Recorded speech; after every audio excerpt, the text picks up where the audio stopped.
Hello YouTube, I am making a video about my recent book haul. This is actually from 3 different bookstores. I got 9 from Barnes & Noble and 5 from this random bookstore that I found on vacation and 6 from this indie bookstore that lives around me. So there's 20 and I was just wanting to go through them because I'm quite excited to dig into them and that sort of thing. So oh my god, my hair, and I'm so sorry for the background. I would love to have, like, you know, the aesthetic like shelves, but for one, I'm moving, so a lot of my bookshelves are empty. That explains the empty bookshelves back there in the boxes. Yeah, so I really can't, I really can't have a great background, a great booktube background, and my hair is crazy, so sorry about that. Really, I can't do anything there. I've tried, it's just but yeah. So the first one is Julian Barnes' The Lemon Table, which is like a collection of short stories. I'm usually not like a short stories person, but yeah, and I've never heard of this author, but there was like a few there that were by them, you know, all together, and I was looking through all of them and decided to get this one. The reviews, I mean, obviously the reviews are always going to be positive, but the reviews, I'm gonna have to admit, I'm like so easily persuaded by like the reviews and like they use these big words, and they're all like, you have to read this book, it's life-changing, and they use all these fancy words. They get their thesaurus. My ring. I'm a mess. They get their thesaurus out. I can pronounce thesaurus. Okay, I'm sorry. And they just go to town, but I'm so easily persuaded by that. And that's kind of what happened here, I fear. But I'm not saying it's not gonna be a good book, but like, I am excited. And it feels so fun to hold in my hands. But yeah, I can't say like I know a lot about this book or a lot about this author. I seriously don't. But yeah. I guess I should also say, like, before I get into more, that most of these aren't fiction. Most of these are, I mean, honestly, they're very varied, but most of these aren't fiction, so yeah. One is definitely not fiction. It's Going Home by Raja Sheheti. I personally I'm very interested, I guess, in, I care a lot about what's happening in Palestine, and I'm interested in it, and so yeah, so that's part of why I picked up this book. And also I really like the themes of home and the themes of like your home being destroyed, and yeah, going home, going back and seeing that. I just think that's beautiful, heartbreaking, and in general idea, and I think it's really awful, you know, but I'm very interested in to see how she portrays this and goes about it. Yeah, and my cat is in here. So there's that. This is also the room where my rat resides. So we've got a bunch of creatures in here. And then there's this Voices from the Pandemic by Eli Saslow. My mom actually said she might be interested in reading this as well. But yeah, it's, I don't know what to say other than just pretty. I'm excited to read and cry. I could probably cry. I'll probably cry at the last one too. I cry super easily in books. I'm not gonna deny it. I cry super easily in books. But yeah, Americans tell their stories of crisis, courage, and resilience. It's awful, you know what happens and what is happening because the pandemic is still around, and I still take it seriously. But you know, you don't need to dwell on that because, like, yeah, obviously, it's a bad thing. This will all be over soon by Cicely Strong. A memoir. I like memoirs. And the funny thing is, I am not like a huge fan of her. I am not really seen much of her on SNL. I just liked the idea of it. For one, I like memoirs, and it's about the death of her cousin and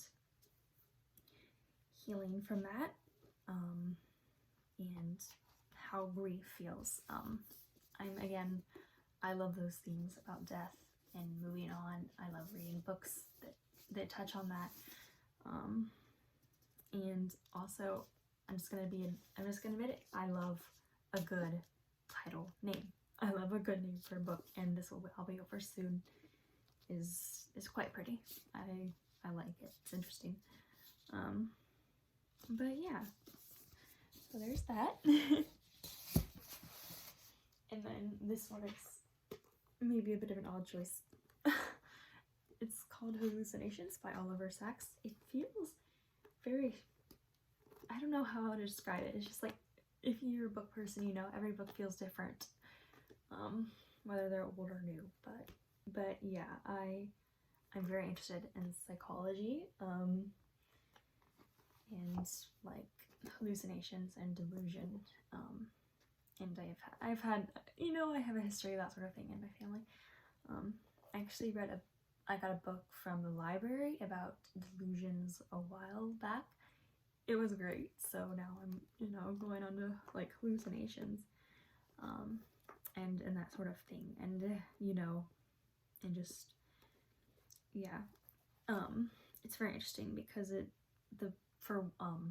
one of the words to just one of the things on the back, it says hallucinations doubtless lie behind many mythological traditions, literary inventions, and religious epiphanies. I don't know why I'm so bad at pronouncing things. I should know a lot of words, shouldn't I? But hey, I'm just proving that stereotype. I know what these words mean, I'm just bad at pronouncing them. But I would like to know, I mean, I'm a very spiritual person, but I'm very interested in what if they you know, expand on that idea. And there's that one. And the next one, I'll breeze I'll breeze right through this, I guess. Really don't know what else to say. This is just a book about OCD that I picked up because I suffer from extreme OCD. It's by Lee Bear. I kind of actually looked through it a little bit and took like a few like tests. But I mean, there's nothing much to say here other than just, it's like a textbook. I mean, it's not like a memoir or something like the last book. It's very, I mean, it's an addition, you know, it's very scientific. But honestly, finding stuff that's like specifically for OCD is like so rare. So I'm honestly happy to get it and very interested in what it has to say, even if it's not like a typical reading format, you know. And then the next one, back to fiction, The Song of Achilles, by Madeline Miller. Definitely a book that is popular nowadays and well recommended, and I can't lie, that's why I got it. I got it because a lot of people recommend it and say that it's great, and I don't want to miss out on it, so I'm very interested to finish it, or read it, not just finish it. But yeah, I'm glad I picked this up. I'm glad I at least get to say I have it, you know. I'm honest, I am not good at like keeping up with trends and keeping up with what's popular, and the popular books like on BookTube or like BookTok, I'm like, I don't know, I just read what I want. but I saw it, and I wanted it. So yeah, honestly, the description of the book itself is not particularly, interesting to me, but I have high hopes.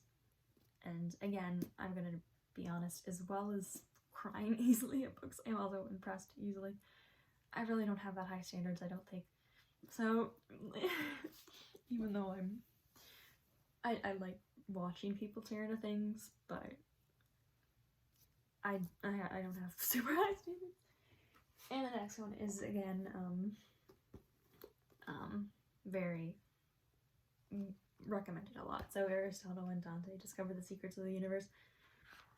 I have actually wanted this book for a long time, and I'm very, very happy that I finally got it.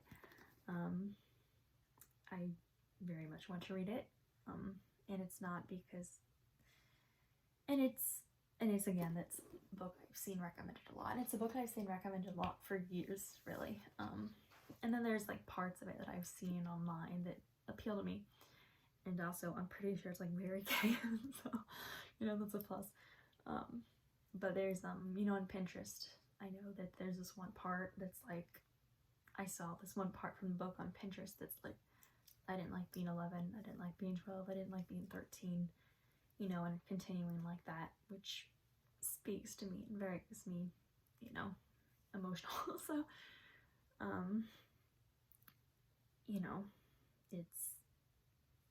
I'm happy to get it. I will be so sad if I dislike it, but I'm very interested to get into it.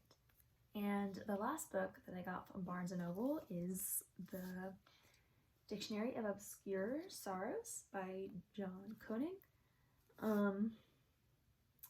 And I am pretty excited. I guess it's not really, at least I'm not getting the vibe that this is like a book, to read all at once, but a book you sort of read over the years, or because it is somewhat of a dictionary. It's like somewhat of a, it's not really like, there's a lot to it, I think, but yeah, but it's, I think, something that should stick with you for a while. And I think it might just flat out create words, like, which honestly is a vibe. Like, I'm totally cool with that. That's awesome. And then the word on the back is sonder, which is my cat. You can't hear that. I don't know if you can, but sonder, which I learned about on Tumblr, the word. But it's definitely a word that, I feel a lot, it is the idea of realizing that everyone around you has lives as vivid as you do, which is just crazy, because like there's so much, I could really get going about how like crazy life is, like itself, that life exists like at all, but like I don't know if this is the place for that, but yeah. And I don't know why, but there's like these Tumblr posts that are like rare words, rare emotions, or like words for emotions you didn't know there were words for, or whatever. And sonder is like the first one, and thought sonder also specifically stuck with me. So it's just a bit interesting that sonder is the word like specifically on the back.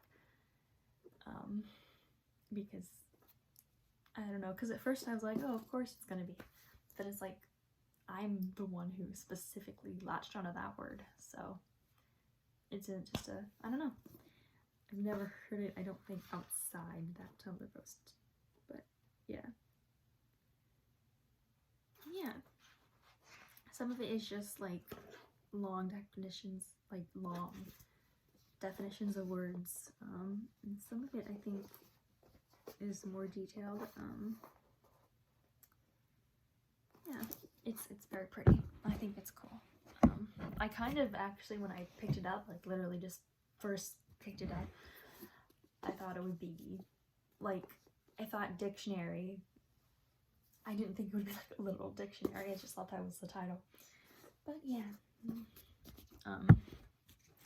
And so these next 5 books I got from a bookstore when I was on vacation. I saw a bookstore and I went in there. And it was a really nice bookstore. So, first book I got there, This Place is So Beautiful by Gigi Tian. Which it's about, and it's another book that is described as like moving and emotional and that sort of thing. I'm very interested, and it feels so nice. This Place is So Beautiful. Oh, and like I said earlier, this is a total title buy. I mean, not just title buy, but like I picked it up like initially because of the title. This Place is So Beautiful. Like I said, I love the themes of home and homegoing and stuff. And the next book is Strange Planet by Nathan W. Pyle, and it's really just like a small book about like the strange things humans do. It's not even really a book. It's just, it's just like a comedy, just a short little funny thing. But yeah, I'm also, excited for this. Like, I think I never even realized this, or maybe I did, but like the first one, like the thing on the back is like, join these curious beings as they discover joy, and one of the things is like throwing confetti into the air. And it's like, yeah, that is sort of weird.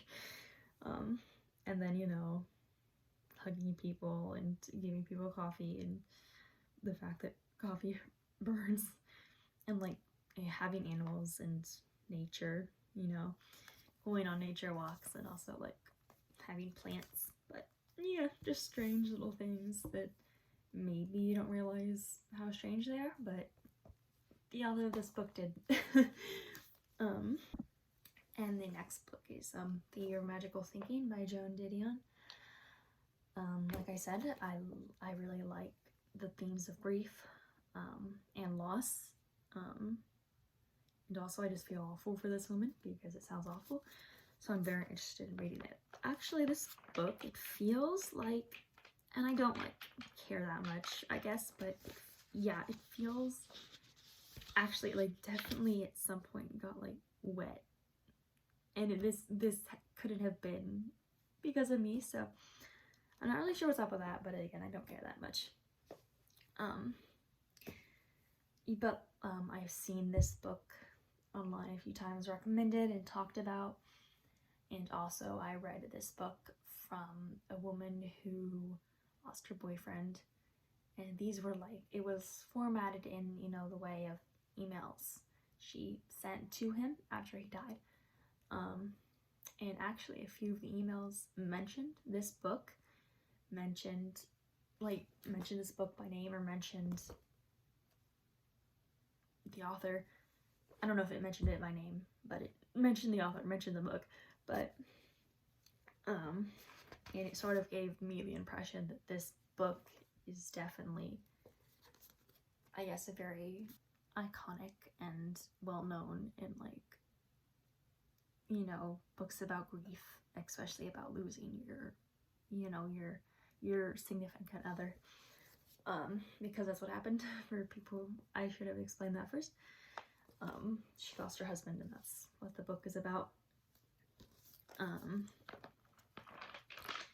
But yeah, that book, that definitely gave me the impression that this is a very iconic book. But yeah, so that's part of the reason, that's why I'm so excited to get into it.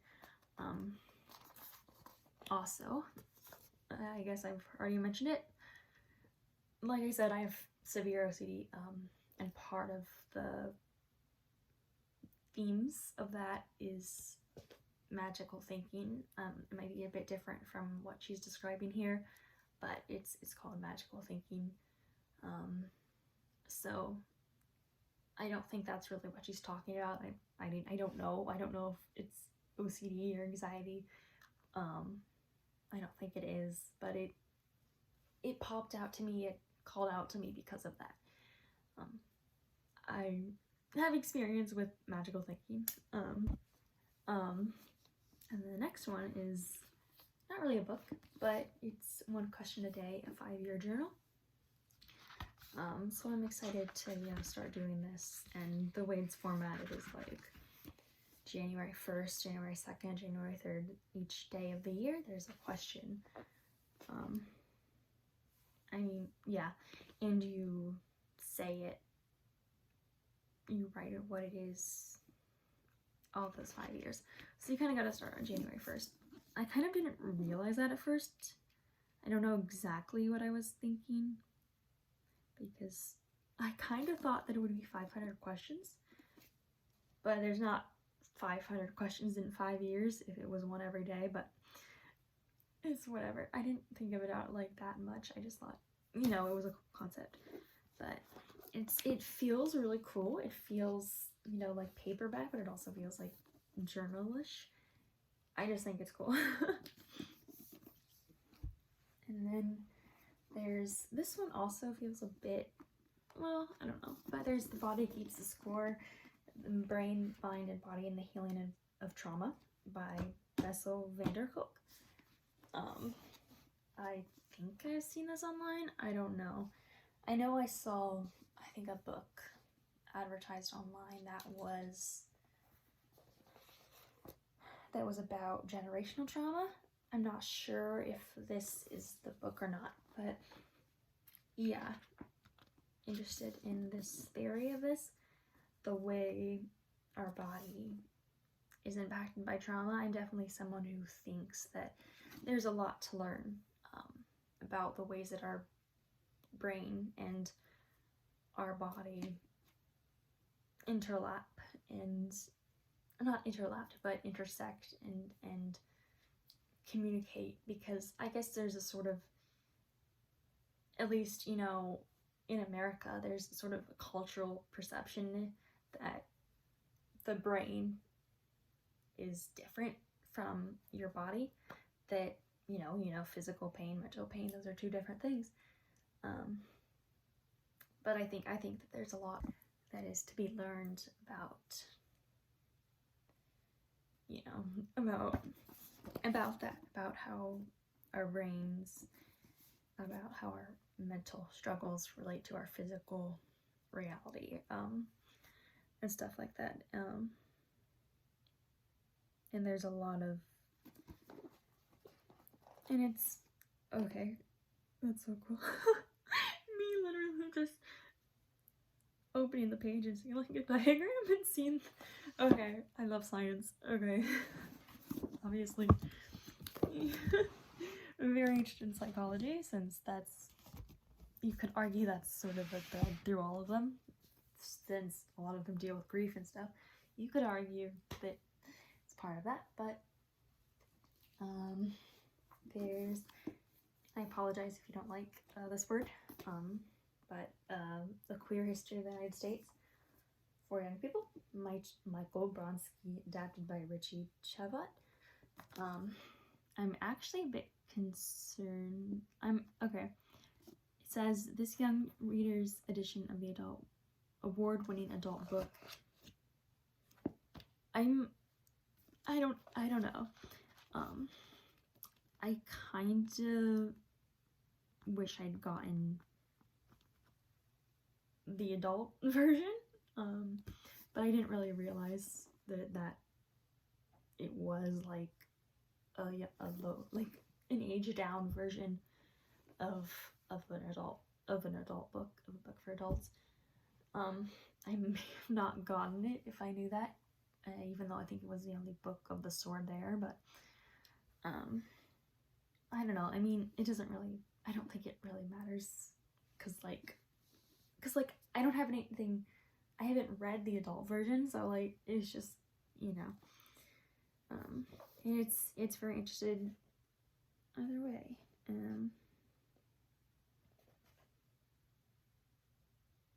And also, I don't really want to get into it, but been very scared and upset lately as a queer person in the United States. So I've been really wanting to learn this sort of thing, even if it in some ways I think it will make it scarier, perhaps because it feels more real, and it will make it more heartbreaking, you know, the fact how much regression there seems to be compared to how hard these people worked. But so yeah, definitely a book I think that will be heartbreaking, but also revealing and hopefully hopeful, if you know what I mean by that. Then the next book is called In Search of Small Gods by Jim Harrison. It is a poetry book. I am not usually a poetry person. In fact, when I was like much younger, I did not like poetry. When I was like in elementary school, middle school, they would make me do poetry and I would not want to. I was not good at making rhymes, and I just wanted it to rhyme, and sometimes I think I needed it to rhyme. And I was like, I just can't deal with that. But you know, I definitely warmed up to poetry, and I mentioned Pinterest earlier. I found some great poetry on Pinterest. And sometimes I'm like, if you want to know like my philosophy, my brain, how it works, you should read Good Bones. But I don't know who that's from. I don't know who wrote it. But yeah, this was actually like a half. Some of the books here at this bookstore were used. This was, I think, the only one that I picked up that was used. But yeah, I'm interested. Again, this was kind of one that was based off the title somewhat. But I'm interested to think how I see this. Yeah. It's interesting. It says this is the author's 12th book of poems, which is pretty impressive in my opinion.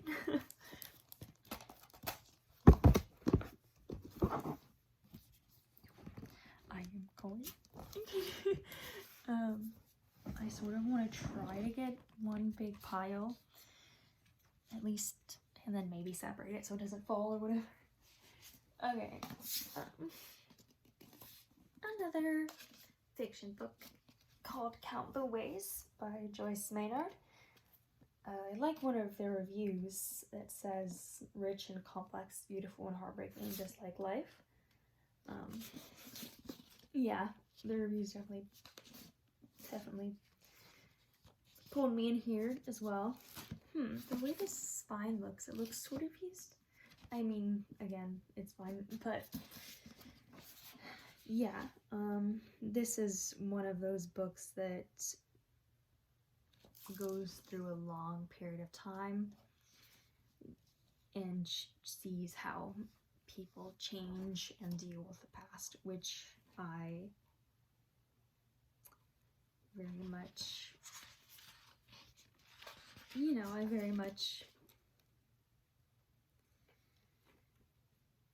I like. And it says it's an achingly beautiful, poignant, and deeply compassionate novel of home, parenthood, and love, heartbreak, hope, and forgiveness that captures both the blessings and bittersweet moments of life, reminding us that with great sorrow comes great joy. Which is pretty, and again, they get the thesaurus out. Not that any of those words are like hard or complex, but just, I mean, it's crazy. It's so, but yeah, I'm very interested, and I hope it's emotional. And also, I did not notice this at first. I did not notice this until now, but it seems that the chapters have titles, and the titles seem really cute too, and really personable and you know, unique. And also they seem to be very short chapters as well, like a few pages.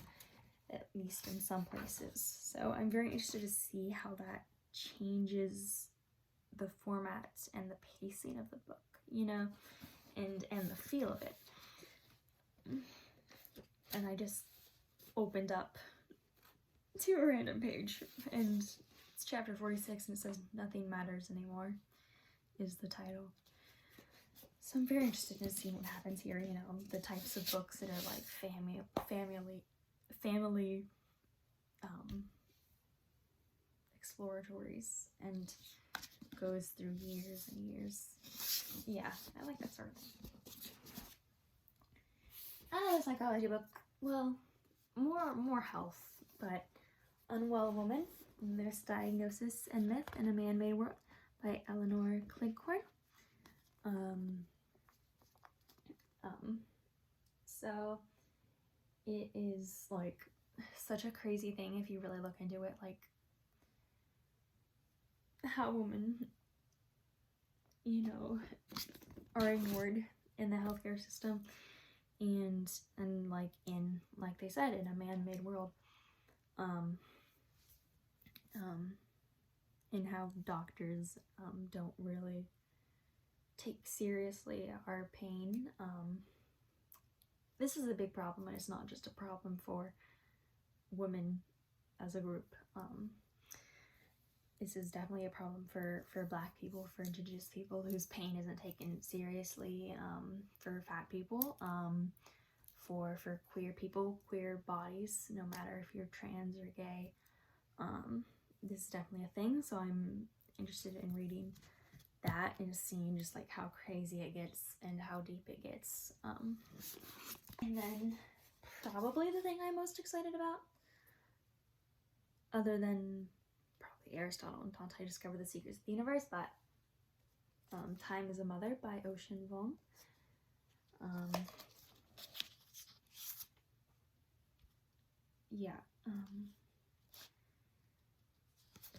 The author's mother dies, and it's about that and grief again. I actually, his first book was called On Earth We're Briefly Gorgeous, and I want that book for 3 reasons. 1, I've seen good reviews of it. 2, I'm pretty sure I've seen parts of it on Pinterest, and they're great. And 3, the title, On Earth We're Briefly Gorgeous. The title alone makes me emotional.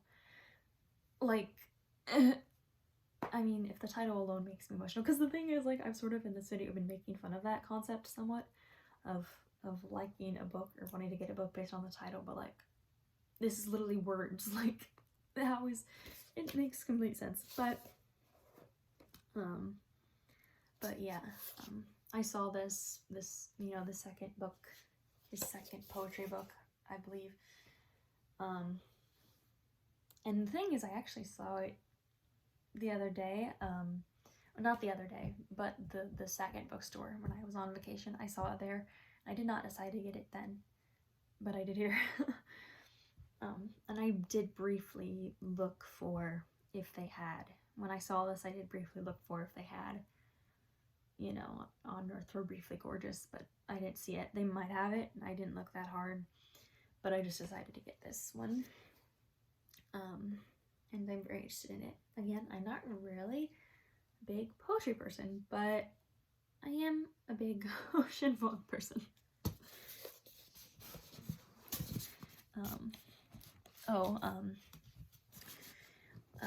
And it also, part of the description of it says grief as not just an emotion, but as like a sacred act, which I personally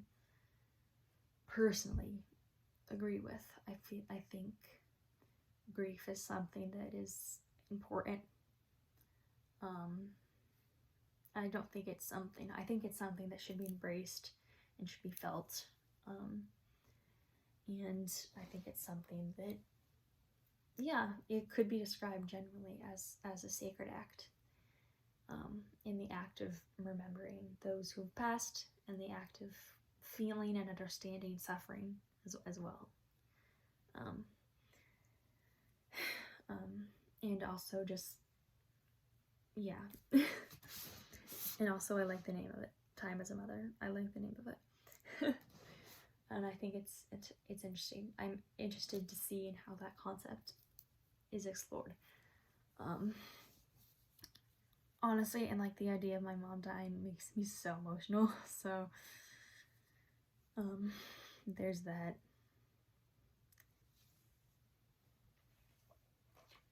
And then this is the last one. This book is super heavy, and it's called Ain't Burned All the Bright. It's kind of a bit hard to understand that is the title when you look at this, but it says so on the side. And it's by Jason Reynolds and artwork by Jason Griffin. I'm gonna be completely honest. I did not look at this book much at all. I kind of just picked it up and I was about to leave. I just liked that, the description, and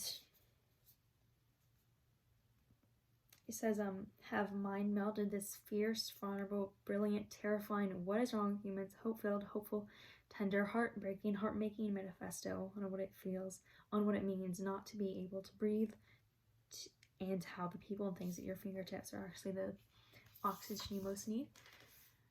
I'm an emotional person. I love the concept. I love the way that describes what is wrong with people. Hope-filled, hopeful, tender, heartbreaking, heart-making. It's just crazy. I mean, I didn't even really read it. I just skimmed that part. And then I flipped open and saw like a few illustrations or whatever, a few of the inside, and I was like, okay, I'm reading this. It seems, in theory, like something that's a quick read. Oh my god, it's so heavy. I wonder why it's heavy. Exactly. Because the pages are heavy. You idiot. But yeah. I'm so excited for a lot of these. Particularly, Aristotle and Dante discover the secrets of the universe. And the year of magical thinking, and what was the other ones that I said? Well, yeah, Time as a Mother, and that one, Ain't Burned All the Bright. Also Obscure Sorrows, the Dictionary of Obscure Sorrows. I'm excited for a lot of them, really. I feel like I somewhat like the two most recent more than the actual initial Barnes & Noble one, even though but I don't know. It's interesting. I'm happy to say I own these books. So that's really much it. Pretty much it. I don't have much else to say. I just got these books. I just got 20 books. I wanted to talk about it. What else is there more to say? Sometimes you just need an audience, even if it's just like your head for like a little while. I love talking. I just like to process things in this way. I also wanted to like try to see if I could pick them all up at once and show how many there are. Like, there's, yeah, sorry, I can't get like a good estimate of how big it looks like the other people can. I just be in this whack ass setup, but yeah, I can pick this up. Okay. But yeah, all of these books